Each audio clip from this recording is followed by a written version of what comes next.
Hi, Creep here. You're watching GK.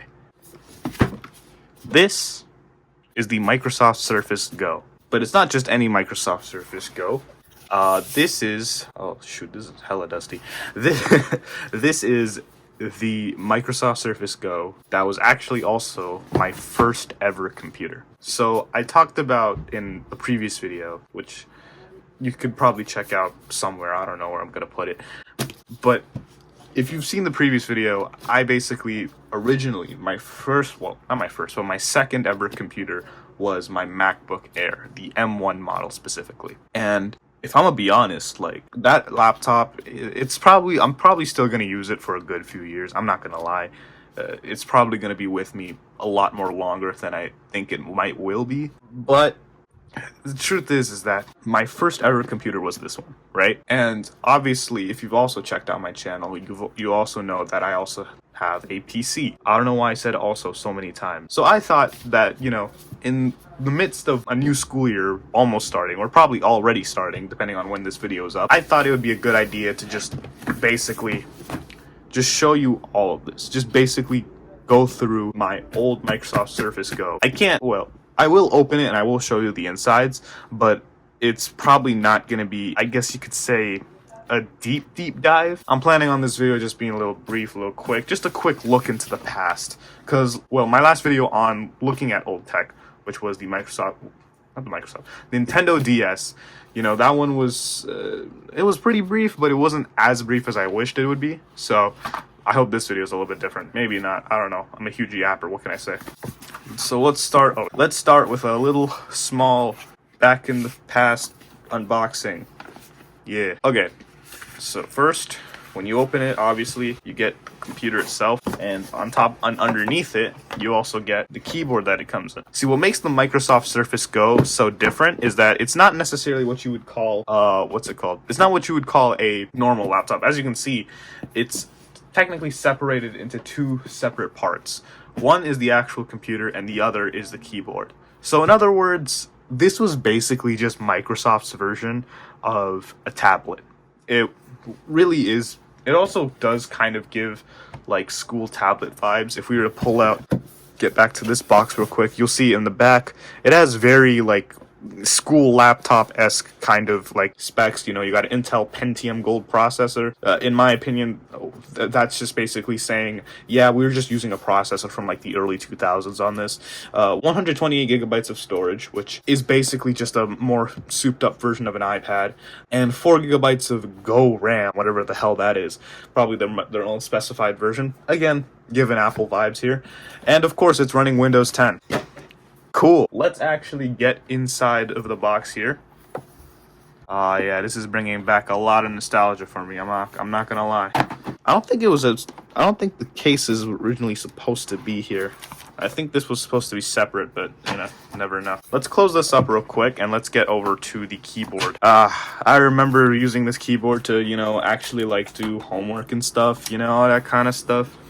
See, the thing is that I honestly probably would have used this for a lot longer. This thing only lasted like 3 years, and the reason why this only lasted 3 years, again, is probably because it was just a crappy like school laptop type thing. Well, it wasn't given to me by the school, obviously, but like, you know, it was like, it had school laptop specs. It was built like a school laptop, and it's really just, in my opinion, just a souped up iPad, which I guess would have been a fair assumption to transition to, because I also have this with me here. I was gonna try and make a video on it, but I also didn't really find much of a reason to it because, you know, it's dead.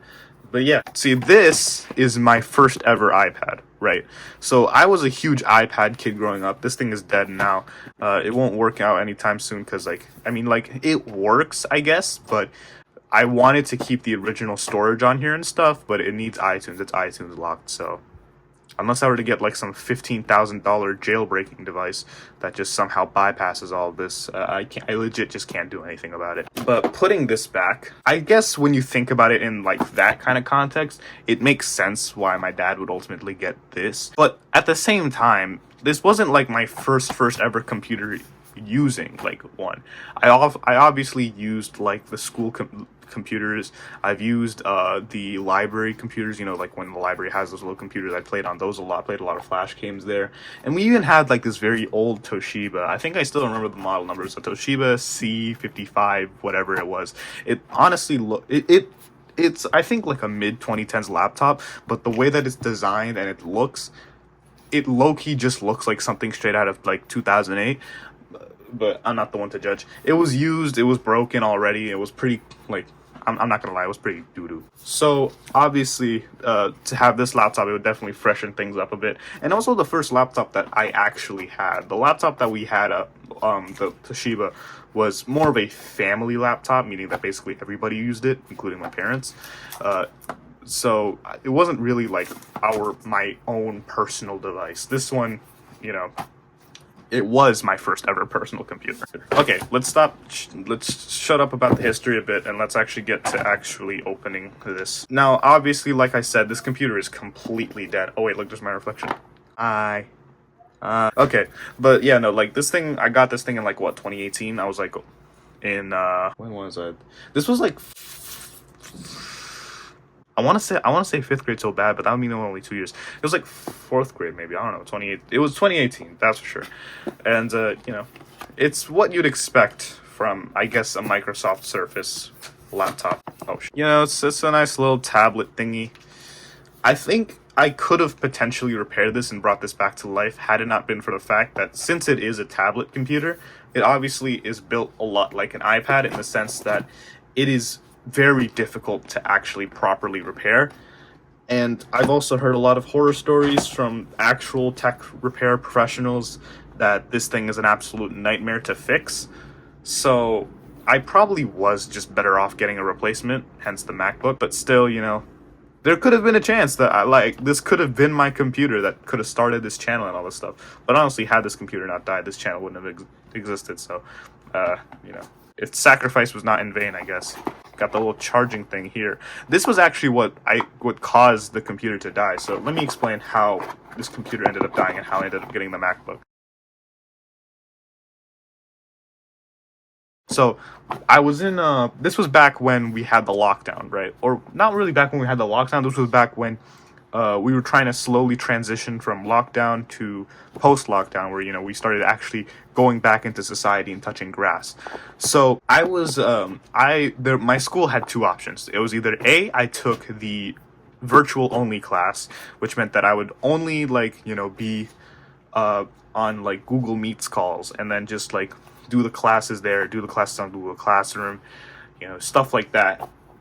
Or I could just do hybrid classes, which was basically just where, like, some days I would actually go to the school and other days I would just stay at home and do the virtual classes. Some people chose hybrid. I personally chose virtual, and because of that, I mean, honestly, it was very easy regardless anyway. Like, we got easy hundreds regardless. But of course, I was one of the rare few students who actually tried. But yeah, one day I was just taking like a science class, right? I was just doing science. This was like 6th grade, I believe. 6th or 7th grade. I think it was 7th grade. No, it was probably 6th grade, maybe. Oh, no, wait. So then the hybrid thing was 7th grade, but 6th grade was strictly virtual. My bad. I'm gonna scrap the whole book. I just gave you all that expose for nothing. But like, no, but okay, back to the story, right? So I'm taking like a science class, right? I'm in the middle of a science virtual meeting, and my science teacher, you know, he's a pretty chill guy. He's doing like his normal lecture stuff. I think we were actually just working on an assignment. All of a sudden, I noticed that my laptop, this thing, it gives me a notification on the corner, you know, Windows notifications, all that stuff, like, hey, we're going into battery saver mode because this thing is on low battery. I'm like, wait, this is on low battery? Mind you, I wouldn't have had a problem with it if it wasn't for the fact that this was already plugged in. Mind you, and this is like one of those like MagSafe type things. So like, if I were to put this is the charging port right here. If I were to put this right next to it, it's supposed to magnetically just attach. See, like that.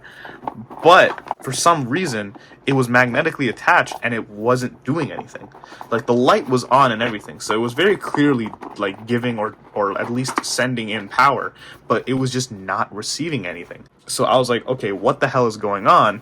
I decided to just start trying to troubleshoot the situation. I unplugged the charger. I attempted to use a different outlet, all that kind of stuff, but it just wasn't working. And then I'm like, okay, what the hell's going on? And at this point, the computer is like near death, right? This computer is like relatively 5 minutes away from dying, and I'm probably like only like halfway in the class. So I'm just like, okay, well, I gotta at least let my teacher know. So I tell my teacher, you know, and ultimately I end up having to leave the Google Meet and just like straight up just disconnecting because my battery died. Because of that, I ended up asking the school for a school issued Chromebook. They gave me one, and in the midst of that, that's how I ultimately ended up getting the MacBook, which you can see on the corner of the screen here. I've already made a whole separate video about, you know, my take on that. But overall, when it comes to this computer experience, it was alright. I still had very much the same issues that I have on the MacBook now, which is the RAM and stuff. But that could also just be me being a hog, now that I think about it. But, you know, it is what it is. To be fair, this thing was very, very, very low spec. Like, honestly, and I think my dad said he spent relatively like $800 on it, maybe more. For $800, I could have gotten a way better deal, but you know, my dad wasn't that smart with computers at the time, and I barely even gave a damn about computers at the time. You know, that was until on this very same computer too, I discovered like how things like how Microsoft was made. That was when it really just solidified for me. But yeah, this computer has given me some really good memories. It's literally been probably the precursor to actually making YouTube videos. Here's a cool little fun fact about me. I actually had a YouTube channel before I had this one, which is probably why my first video was technically of higher quality, I guess you could say, from other first videos. I mean, I'd still argue it's pretty trash, but like, you know, thing is that I already had some level of editing experience because long time ago, we're talking about like when I was like didn't even hit puberty yet, way before that video, and like back in, I'd say like 2020, 2019, I was very big on YouTube, right? Well, not big on YouTube literally, but like I was big in the sense that I made videos, and I had this one channel that I shared with my brothers. We would occasionally make content together, but 90% of the content was usually just me, and I would just be making videos on this computer specifically. I think my first editor on this thing was the built-in Microsoft video editor, you know, the classic meme video editor type thing, except, you know, instead of the actual meme editor, it was a more boring, newer one, but it was fine. It was like the basic video editor. And then eventually I was like, you know what, I actually kind of hate this. I want to level up a bit. It was a pretty daunting task for me because I felt like a little nervous. I didn't want to be like washed up in complex things. So that's when I eventually learned Shotcut, which is a free video editor, by the way. But the problem is that at least from what I've heard, it's like pretty buggy and stuff sometimes. So yeah, I learned that, and I started editing with that. That one was pretty cool. And eventually my computer died, so now I just, you know, that. And again, like I said, this was also when I first started learning computer science and all that kind of stuff. So technically on the hard drive for this thing, or the SSD for this thing, this actually contains the first ever coding files that I ever did, which were honestly just copy and pastes of things that I've learned online, so it wasn't really that big of a deal. But when the computer died, I did take a little bit of a break from coding and computer science stuff because, you know, I couldn't do it anymore. Like, it demotivated me heavily. But now I am where I am now, and I'm still not coding. I'm still not coding, not because of my computer being dead or anything like that. Just I have two very bad computers that can't handle a single line of code, apparently, or at least the kind of code that I want to do. But that's life, you know. Things don't always go the way that you would expect them to. Honestly, this is like really, really cool for me because it's a little bit of a blast in the past, you know. I have a very huge tendency of keeping the original packaging for a lot of stuff that I think would be or will be influential to me. So to keep this is honestly, like, in and of itself preserving stuff. I like preserving things, you know. I'm a very preservationist guy. And to see stuff like this, you know, it always makes me think of really cool things, you know, because this computer is my introduction to computer science, whereas my MacBook was kind of more like the solidification of it. And same thing I could say for YouTube as well. Yeah, this computer means a lot to me. I just wanted to kind of take that out there. I just thought this would be a nice little quick little video to make, especially since the school year is starting, or very close to starting. I don't know when I'm gonna get this video up. For all I know, the school year might have already started by the time this video is up. So, you know, depending on when you're seeing this, I hope you have a good school year. If I could just, I don't want to actually break the box. Let me just not do that. Okay. I guess now the outro is just gonna be me doing this, huh? Just gonna, is this thing gonna go in, or? After, you know, the school things calm down and I'm actually like used to the schedule, I might actually go ahead and try and work on the DS, make some videos about that. I'm gonna also try and finally get that SSD replacement. I'm still waiting on that SSD replacement. But other than that, you know, cool little computer. Cool. Look, it's a little birdie. Okay, alrighty. See ya. I'm tired.